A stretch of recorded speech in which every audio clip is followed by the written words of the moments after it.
नमस्कार। इस मनुष्य जाति की आज तक जितने भी उन्नति हुई है वो अपने जीवन यात्रा में प्रकृति की तरफ से आया हुआ सभी संघर्ष को एक्सेप्ट करने के कारण, उससे लड़ाई करने के कारण और परिणामभूता शक्ति के द्वारा विजय पाने के कारण ही हुआ है। विश्वास शब्द का मतलब क्या है उसमें बाद में आएंगे, लेकिन अंध शब्द का मतलब है कि जहां पे हमारे ज्ञानेंद्रिय चक्षु कुछ सेंस नहीं कर पा रहा है, वहां पे लौकिक विचार से हम किसी को अंध कह सकते हैं। दार्शनिक दृष्टिकोण से या आध्यात्मिक दृष्टिकोण से लगभग हर इंसान ही अंध है, क्योंकि उसकी धार्मिक प्रगति के रास्ता में बहुत सारे रूढ़ियां है, बाधा है, और सही मार्ग के अभाव में धार्मिक प्रगति सही रूप में हो नहीं पाता है। इसलिए हम कह सकते हैं कि आध्यात्मिक दृष्टिकोण से लगभग हर इंसान ही अंधा है।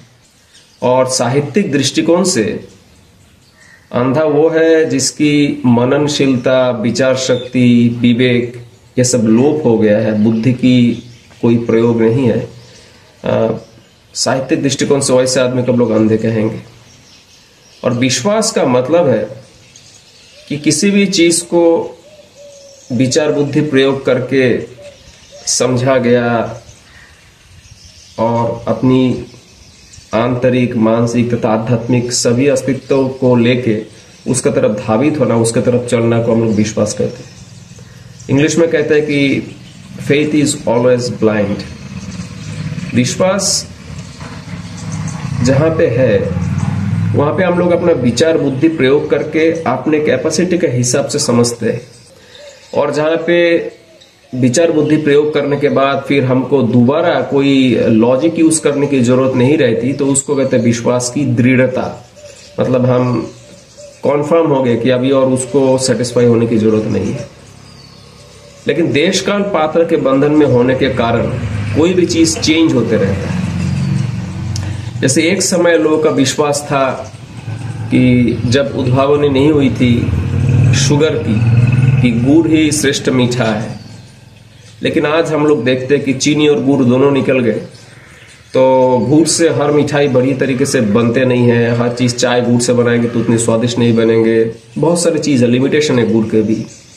लेकिन कोई आदमी अगर यही मान के बैठा रहे गुड़ ही श्रेष्ठ है, चीनी को अपवाद मतलब बदनाम करता रहे, तो वो एक किस्म की बद्ध मानसिकता से आबद्ध है, वो गुड़ के प्रति आकृष्ट है, तो उसके मन में एक अंधविश्वास फॉर्म कर गया है।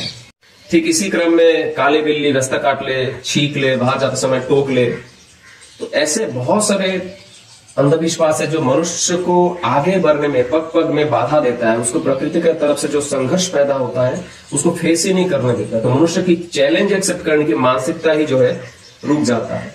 आज हम लोग जो भी व्यवहार कर रहे हैं, यहाँ तक कि आप जो ये वीडियो भी देख रहे हैं, वो कोई विश्वास या अंधविश्वास से पैदा नहीं है, साइंटिफिक प्रयोग के द्वारा पैदा हुआ है। जिस तरीके से हम इसको प्रयोगभूमि दृष्टिकोण में एक्सेप्ट किए हैं रिजल्ट के तौर पे, उसी ढंग से हमके जीवन के हर आयाम में विश्वास तभी होना चाहिए साइंटिफिकली प्रूवन फैक्ट हो। जिन साधकों की विचार बुद्धि खुला है और कोई पथ में अग्रसर हो रहे धर्म प्राप्ति की तरफ, ठीक है, उसकी साधना में उन्नति हो रही है। लेकिन जहां पे विचार प्रबलता खत्म हो गए, अंधविश्वास में डूब गए, विवेक उसका मर गया, बुद्धि का प्रयोग कर नहीं रहा है, तो वैसे साधक, समाज में प्रतिष्ठित जो साधक है, वो भी समाज को गलत राह के तरफ डायरेक्ट कर सकते हैं। ठीक इसी प्रकार से मानसिक जगत में, जागतिक क्षेत्र में, धार्मिक क्षेत्र में भी अंधविश्वासों की भरमार है। एक समय की परिप्रेक्ष्य में रचा कोई नियम काल चेंज हो जाने से, पात्र बदल जाने से उसके भी इंपॉर्टेंस कम ज्यादा हो ही जाता है। जैसे एक समय ये मान्यता थी कि गंगा में नहाने से पाप धुल जाते हैं। आज के समय कोई अगर गंगा में नहा के वीडियो बना के कोर्ट में प्रोड्यूस करे और कहे मैं तो हिंदू शास्त्र के धर्म अनुसार, या कोई मुसलमान हो वो अगर कहे कि नहीं मैं उस जगह में जाके ईदगाह में नमाज पढ़ के आया हूँ, वहां पे जाके चादर चढ़ाया हूँ, तो क्या है कि मेरे पाप धुल गए और मुझे जो है अभी आप सजा नहीं दे सकते, तो आप भी नहीं मानोगे, कोर्ट तो मानेगा ही नहीं। अंधविश्वास के चंगुल में आदमी तब फंसता है आमतौर पे जब आदमी ज्यादा उम्र हो जाते हैं, या उन लोगों की कोई भी सांसारिक क्षेत्र में या मानसिक क्षेत्र में कोई विपर्जय को फेस करते हैं, तब उसकी विवेक बुद्धि काम करना बंद कर देता है। उस कंडीशन में आदमी एक मानसिक संतुष्टि का, किसी को डिपेंड करने का आधार ढूंढता है। और वैसे ही हालत में मनुष्य अलग अलग जगह में टोटका लेना, अलग अलग देव देवियों के पास जाना, इधर सर झुकाना, वहां पानी चढ़ाना, ऐसे चीजों में फंस जाता है। वो जिस रूट में चल रहा था, जो धर्म की रूट रही होगी, वहां से वो भटक जाता है। तो अंधविश्वास मनुष्य के मन में अजौक्तिक चीजों के एक मायाजाल सृष्टि कर देता है, जिसमें कोई भी यथार्थता नहीं है। आज से हजारों साल पहले जो नियम कानून रहे होंगे समाज में, ऋषि लोग, मुनि लोग जो भी उक्ति किए थे, उस समय की देश काल पात्र के लिए वो ठीक था। लेकिन आज के समय जब सब चीज चेंज होते होते आज हम लोग इस अवस्था में आए हैं, तो उसको पूर्णतः उसी रूप में एक्सेप्ट करना हमें फिर से उसी अतीत काल में धकेल देता है। हमारी उन्नति जो अभी तक हुई है उसको नकार देता है।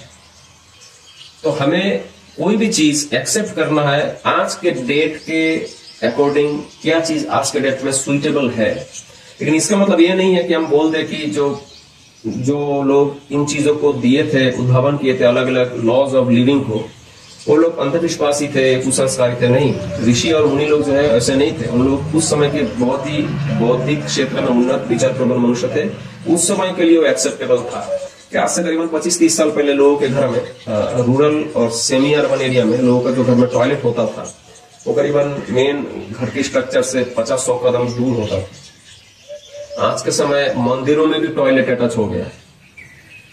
अबे अब हम लोग अगर पुरानी चीजों को लेकर बैठे तो जीना ही मुश्किल है। उस समय लोग के पास एबंडेंट प्लेस थे।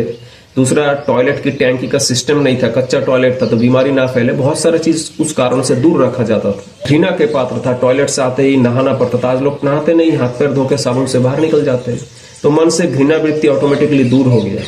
जिस तरीके से हम लोग ये कॉमन फैक्ट को एक्सेप्ट किए हैं, उसी तरीके से जीवन के हर स्तर में फैला हुआ जो कुसंस्कार है, अंधविश्वास है, वो सबको दूर करने की जरूरत है। तो अंधविश्वास मानने वाला इंसान कभी भी फाइटिंग नेचर का नहीं हो सकते। वो हमेशा मन में डर लेकर चलेगा, वो अपने ऊपर कभी भरोसा नहीं कर सकता, और उसकी मानसिक प्रगति भी धीरे धीरे रुक जाएगी, आध्यात्मिक विकास भी रुक जाएगा। और ये अंधविश्वास और कुसंस्कार ही वास्तविक में आज के समय में धर्म का एक रूप ले लिया है। लेकिन वास्तविक में सोचिए, जो आदमी नास्तिक भी होगा, जो भगवान को मानता ही नहीं होगा, वो हमसे ज्यादा खुश होगा, क्योंकि उसके जीवन में कम से कम अंधविश्वास नहीं है और उसको भगवान अभिशाप देने के लिए नहीं आ रहा है कि तू मुझे नहीं मान रहा तो ये झेल। तो आदमी को धर्म तो बहुत बात की बात है। सबसे पहले अपने मन के अंदर जो ग्लानि है, इन ग्लानियों से बचना, इसको दूर करना जरूरी है। और ये तभी हो सकता है जब आदमी सही मायने में धर्म साधना करेगा, अध्यात्म की प्योर एसेंस को समझेगा, परमात्मा को उस कॉन्शियसनेस के रूप में एक्सेप्ट करेगा, ना कि कोई मूर्ति के रूप में, कोई जगह में बंधा हुआ कोई ऑब्जेक्ट के रूप में। आपको वीडियो अगर अच्छा लगे तो मैं चाहूंगा इसको लाइक करें, शेयर करें, चैनल को सब्सक्राइब भी करें। आपका दिन शुभ हो।